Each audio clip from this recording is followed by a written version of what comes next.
Today, I want to chat about novel ties.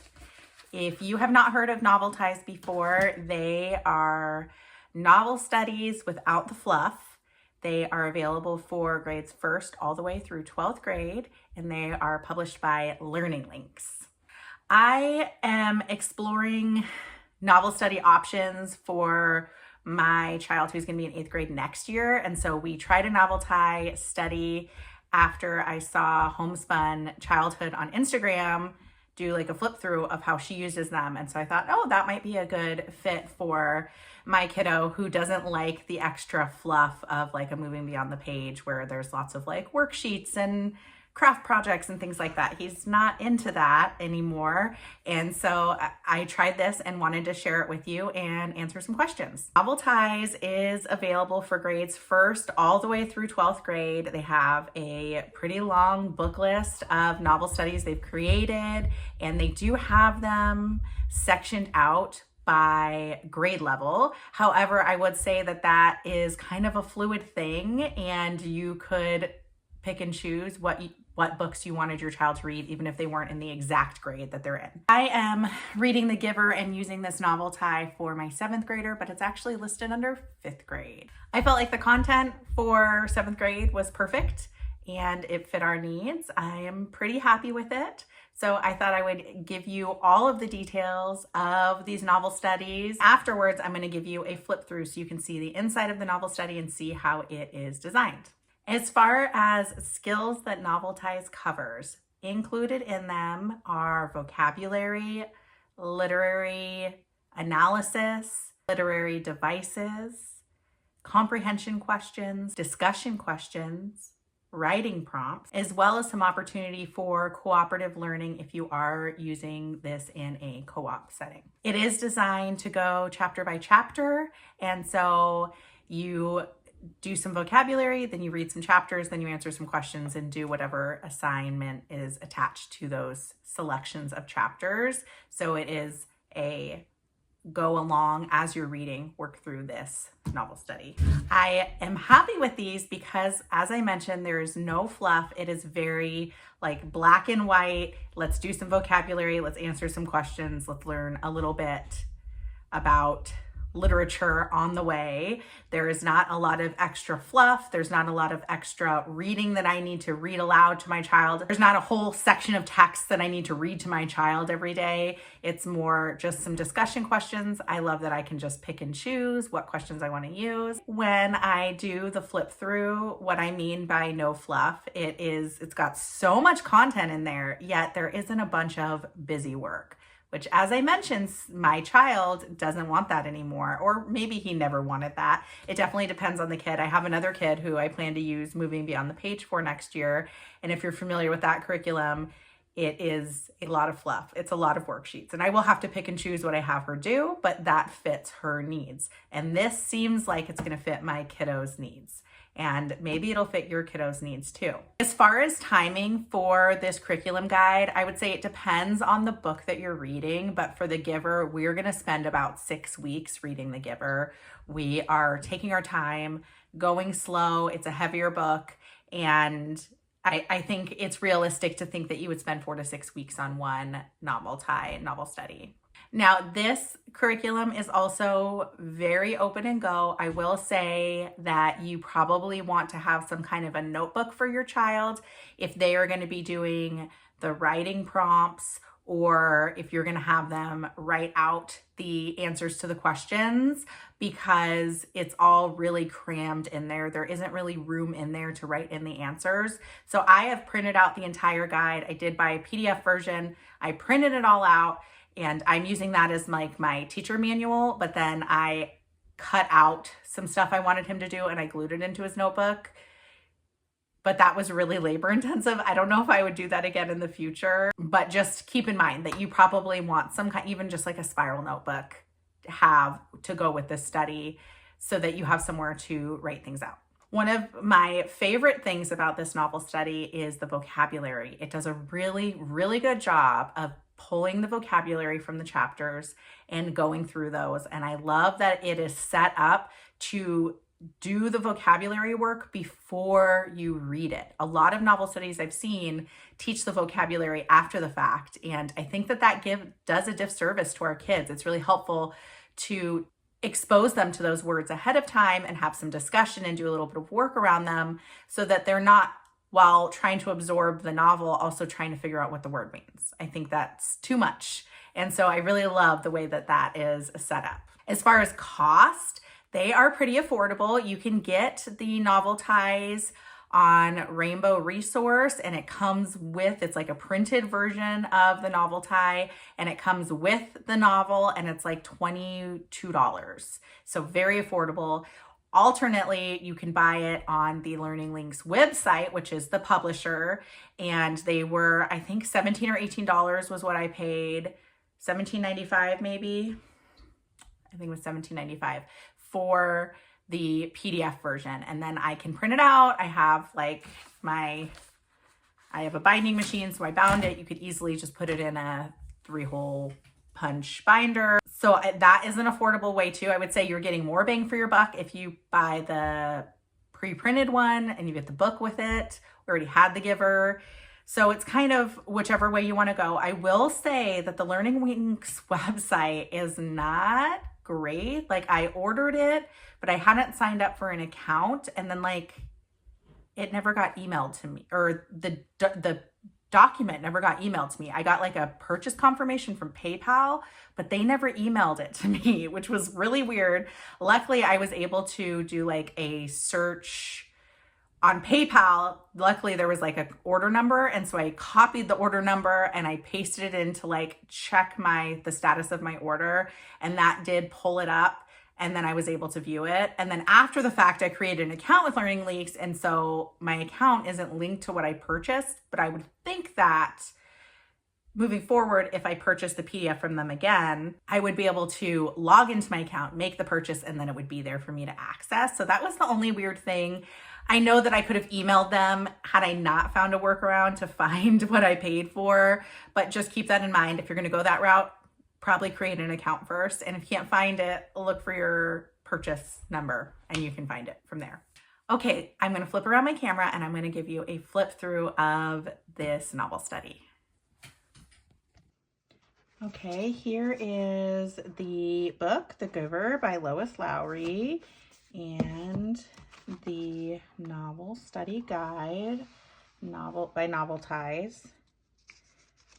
As I mentioned, I printed this, so this is the PDF version. It starts out with a table of contents. It's got 13 sections, so hypothetically you could do this in 13 school days.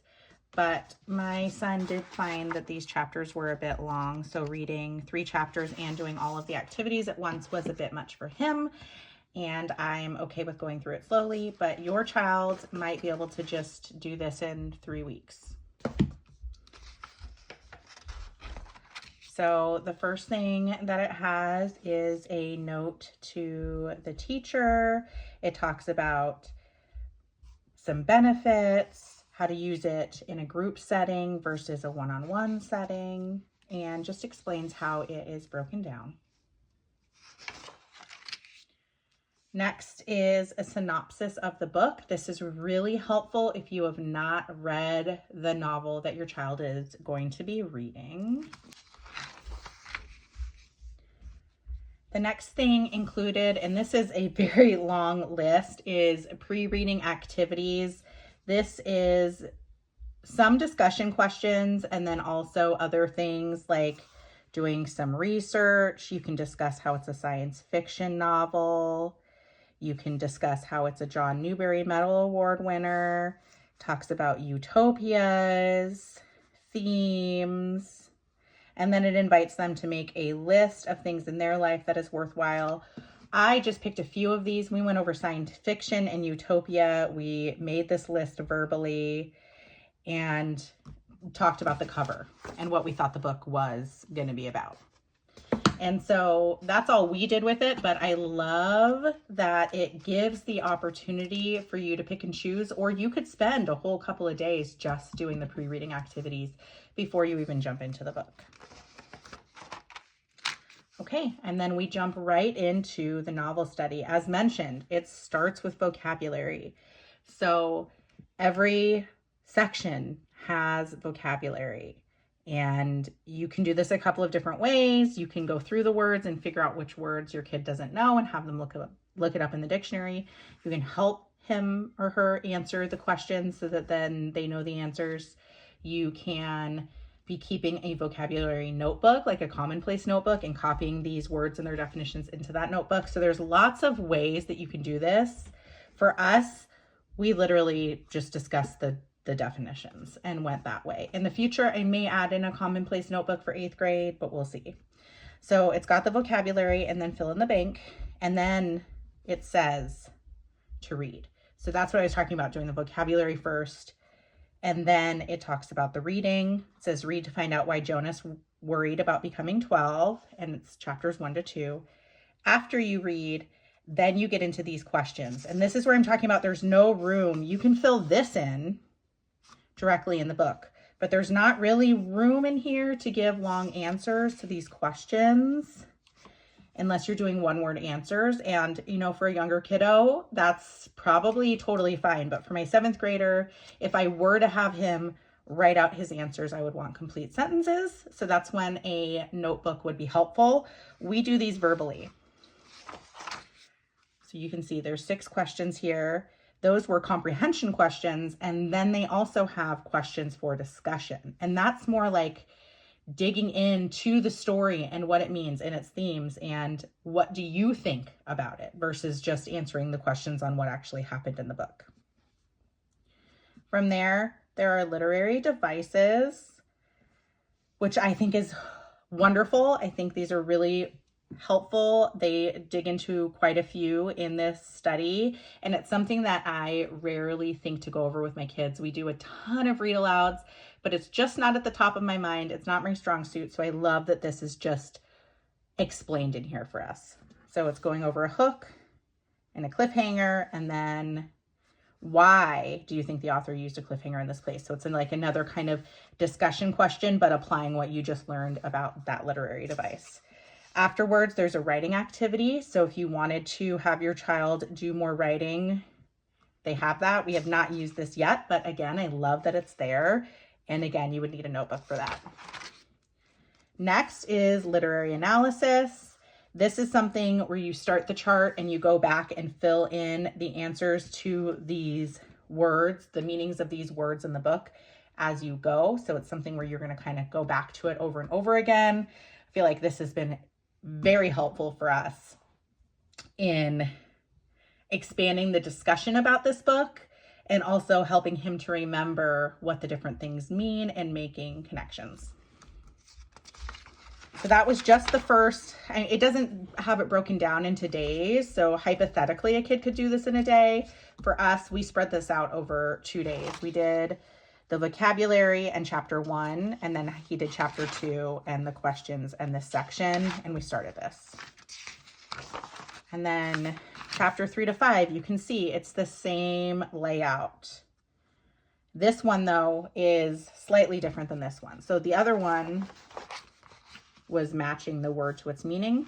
This one was matching the word to its synonym, and then you fill in the blank. It has you read chapters 3 to 5, discussion questions, comprehension questions, and then discussion questions, more literary devices, a writing activity, and then we move on to the next section. So sometimes there's literary analysis and sometimes there's not. I think they put that in the beginning because you do need to kind of flip back to it and add into it as you go.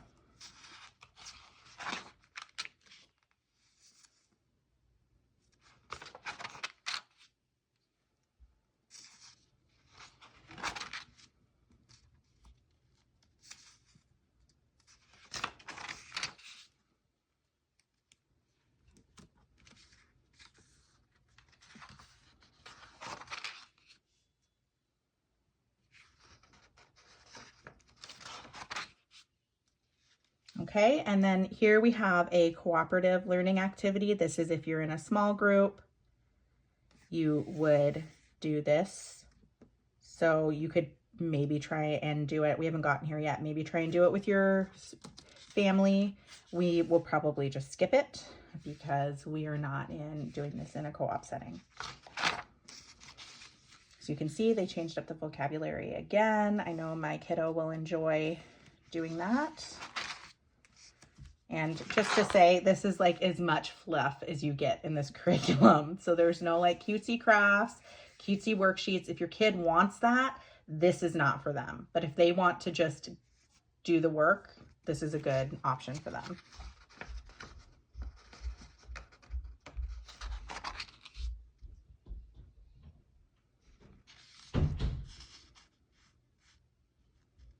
We have more literary analysis here. It discusses mood and how the mood changes and why the author did it.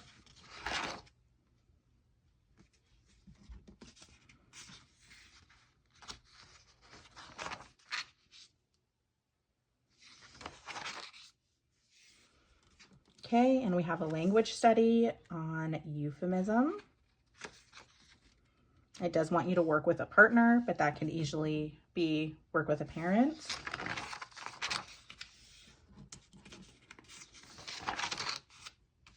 Here for the literary analysis, you will need a separate page to create a Venn diagram comparing and contrasting Jonas and the Giver.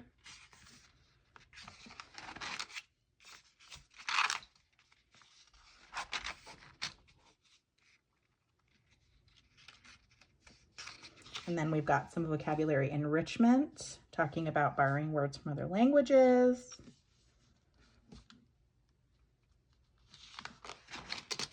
And then the end, I believe, of every Novel Ties has this close activity where you're reading through an excerpt from the book, and then you're filling in the blank spaces, and then you get to compare your language with the author's language. Now we're into the post-reading section where you can discuss the plot of the novel and the major events. You can talk about utopia versus dystopia, discussion questions for the end of the book. It's got a list of further reading. Every novel tie includes this, as well as other books by Lois Lowry if they enjoyed this book. It's got an answer key for the parents, which is very helpful.